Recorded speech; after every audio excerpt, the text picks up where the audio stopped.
Hello student, कैसे हैं बच्चों। आज तो हम क्लास 10 की बायोलॉजी में जो हमारी टॉपिक है वो एटीपी ऊर्जा यौगिक है।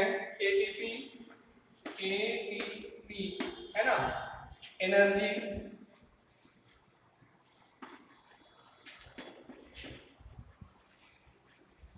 एनर्जी कंपाउंड है, यानी कि एटीपी ऊर्जा यौगिक के बारे में पढ़ेंगे कि एटीपी ऊर्जा यौगिक जो है कैसे होता है ना, ये क्या होता है, इसके बारे में हम देखते हैं कि कैसे होता है और क्या होता है।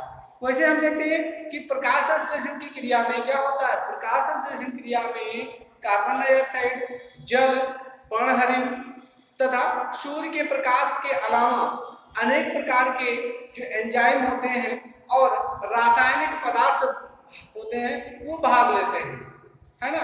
वो क्या करते हैं, ये सभी पदार्थ चाहे वो कार्बन डाइऑक्साइड हो, चाहे वो जल हो, पर्णहरित हो, सूर्य के प्रकाश हो, इसके अलावा जो एंजाइम्स होते हैं, रासायनिक पदार्थ होते हैं वो भाग लेते हैं। इनमें से एटीपी और एनएडीपी प्रमुख होते हैं। एनएडीपी क्या होते हैं, जो बहुत ही मुख्य होते हैं, वो होते हैं एनएडीपी होते हैं और एटीपी होता है ना।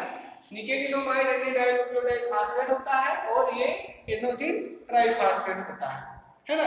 ये दो बहुत ही महत्वपूर्ण होते हैं। वहीं हम क्या देखते हैं कि ये एक साइकिल है ना, जिसमें ऊर्जा सिक्का जो होता है, ऊर्जा सिक्का, ऊर्जा एनर्जी कॉइन, ये जो है एनर्जी कॉइन एटीपी है ना, तथा उसके विभिन्न जो बॉन्ड होते हैं वो उसको इस तरह से दर्शाया गया है। क्या होता है कि जो एडेनोसिन होता है ना, एडेनोसिन जो होता है, एडेनोसिन ट्राइफास्फेट से फास्फेट में, है ना। उसके बाद में पुनः फास्फेट में फिर वो एडेनोसिन में आ जाता है ना। ये घटना एडेनोसिन मोनोफास्फेट के द्वारा होती है, वही क्या देखते हैं, जो एडेनोसिन डाइफास्फेट होता है ना, क्या होता है, एडेनोसिन डाइफास्फेट होता है, वो क्या एडेनोसिन से मैच करता है, क्रिया करता है, तो एडेनोसिन डाइफास्फेट जो दूसरा फास्फेट ग्रुप होता है उससे जाकर के जुड़ जाता है ना। ये चीज होता है। यहाँ हम देखते हैं तो इसका जो चरण होता है वो दो प्रकार से होता है। एक क्या होता है, एनएडीपी होता है ना, एनएडीपी होता है।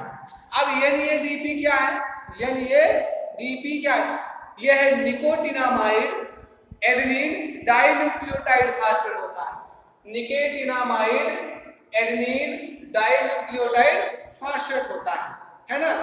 और जो एटीपी होता है, एटीपी जो होता है वो ये दूसरा है। एटीपी में एडेनोसिन ट्राइफास्फेट होते हैं। हम बात करते हैं निकोटिनामाइड एडेनिन डाइन्यूक्लियोटाइड फास्फेट में जब हम बात करते हैं तो यह एक हाइड्रोजन ग्राही होता है। ये जो है ये क्या होता है, हाइड्रोजन एक्सेप्टर होता है ना।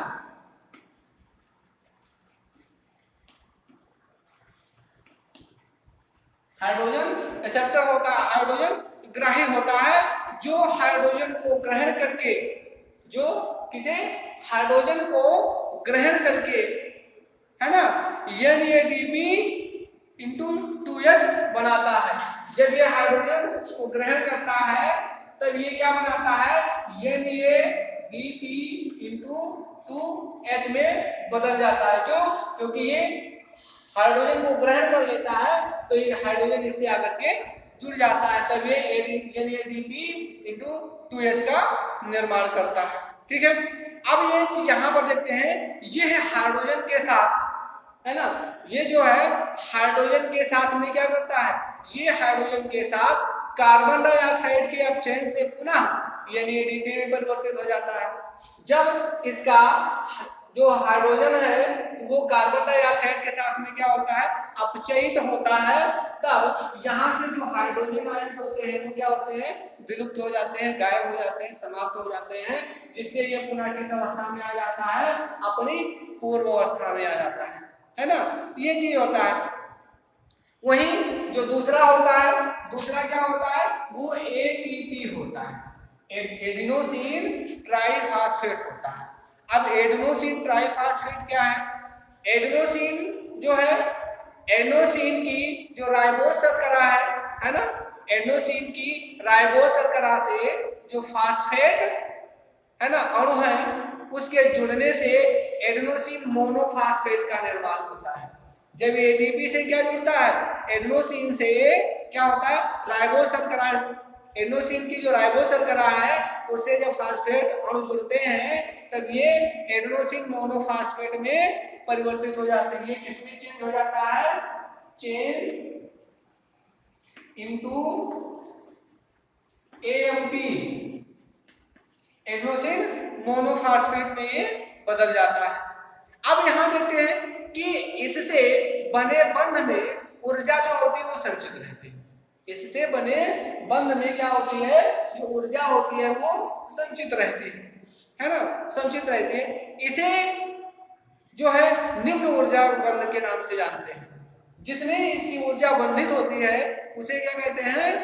वो निम्न ऊर्जा बंध के नाम से जानते हैं। वही दूसरा जो होता है एएमपी में दूसरा फास्फेट ग्रुप जब जुड़ता है, जब एएमपी से एएमपी में दूसरा फास्फेट ग्रुप जुड़ जाता है तो उसे एडिनोसिन डाइफॉस्फेट कहते हैं। जो एडिनोसिन डाइफॉस्फेट होता है उसमें क्या जुड़ता है? ये है ना, एएमपी इससे जुड़ता है, जो एएमपी है इससे जब आईपी होता है सेकेंड फास्फेट समूह जो होता है जुड़ता है तो ये किसमें बदल जाता है? ये एडीपी में परिवर्तित हो जाता है, एडीपी में बदल जाता है ना, हो जाता है। अब देखते हैं कि उच्च ऊर्जा बंध जो है इसमें पाया जाता है। एडीपी से तीसरे फास्फेट का जो ग्रुप होता है वो संघनन होने लगता है।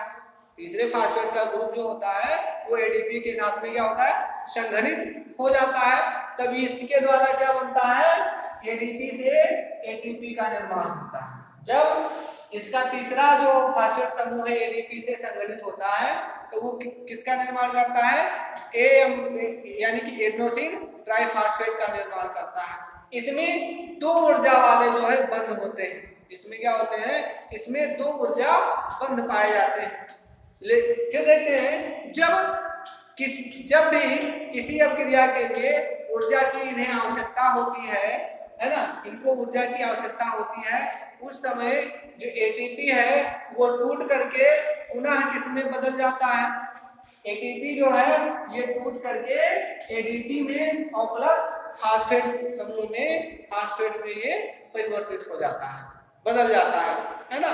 तब ऊर्जा इस्तेमाल के लिए इसके द्वारा जो ऊर्जा होती है वो इस्तेमाल के लिए मुक्त होती है ना, वो मुक्त होती है। कैसे होता है? इसमें जो एटीपी होता है ना, जब एटीपी में क्रिया होती है ना, तो एटीपी के द्वारा जब एटीपी टूटता है तो एटीपी जो है किसमें बदल जाता है? ये एडीपी में बदल जाता है ना। और साथ में क्या होता है?